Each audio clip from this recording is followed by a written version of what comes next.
अधूरे सपने, एक गरीब बेटी की कहानी। ये स्टोरी है एक गांव के लड़की की। एक छोटे से गांव के किनारे मिट्टी और टीन से बना एक छोटा सा घर था।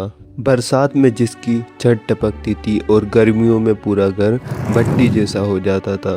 उसी घर में रहती थी सीमा, एक गरीब मजदूर की बेटी। उसके पिता रोज मजदूरी करते, शहर जाते और कभी काम मिलता और कभी नहीं। और जिस दिन काम नहीं मिलता उस दिन घर में चूल्हा भी नहीं जलता था। गांव में सबसे बड़ी समस्या थी पानी। पूरा गांव पानी के लिए परेशान था।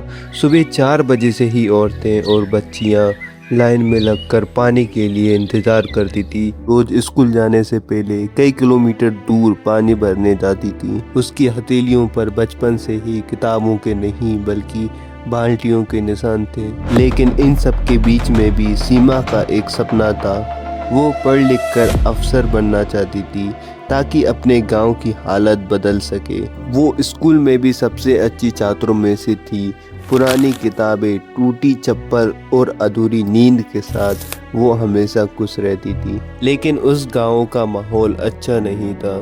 गांव में कुछ बिगड़े हुए लड़के थे जो रोज पानी भरने जाने वाली लड़कियों को परेशान करते थे। सीमा हमेशा चुपचाप सिर झुकाकर निकल जाती थी क्योंकि उसे डर था अगर उसने कुछ कहा तो लोग उसके चरित्र पर सवाल उठाएंगे। उसका गांव स्कूल से कई किलोमीटर दूर था, लेकिन फिर भी उसको योजना वाली साइकिल नहीं मिली। उसके पिताजी कई बार स्कूल गए लेकिन उसका कोई फायदा नहीं हुआ। सीमा को स्कूल की तरफ से मिलने वाली छात्रवृत्ति भी नहीं मिली।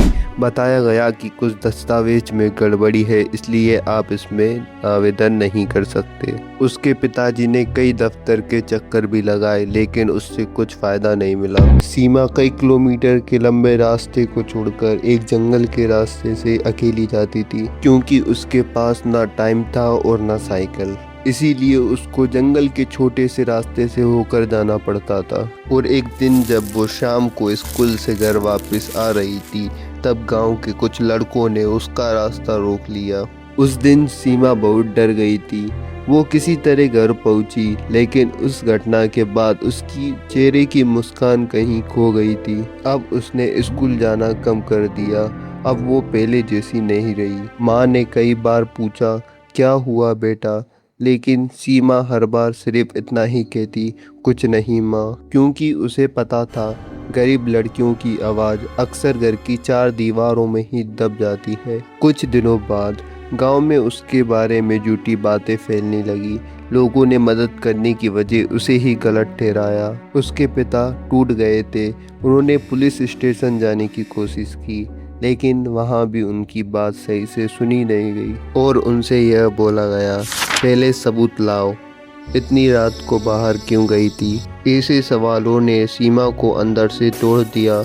जिस लड़की ने गांव बदलने का सपना देखा अब वो खुद लोगों की सोच से हार रही है। धीरे धीरे उसने पढ़ाई छोड़ दी। उसकी किताबें एक कोने में धूल खाने लगी और एक दिन सीमा ने हमेशा के लिए घर से बाहर निकलना बंद कर दिया। उसकी माँ आज भी उसकी किताबों को संभाल कर रखती है क्योंकि उनमें एक गरीब बेटी के अधूरे सपने दबे हुए हैं। गांव में आज भी पानी के लिए लाइन लगी है और लड़कियां आज भी रास्ते से डरती हुए गुजरती हैं और लोग आज भी कहते हैं समय बदल गया। लेकिन सच तो ये है, जब तक एक गरीब बेटी बिना डरे अपने सपने पूरे नहीं कर सकती तब तक मैं एक ही बात कहूँगा, समय बदल सकता है लेकिन समाज नहीं। यह कहानी सिर्फ सीमा की नहीं है, यह कहानी उन लाखों बेटियों की है जो गरीबी, भेदभाव और डर के बीच अपने सपनों को बचाने की कोशिश करती हैं। और इसी बीच कुछ सपने पूरे हो जाते हैं और कुछ सपने इस सीमा के सपनों जैसे अधूरे रहते हैं।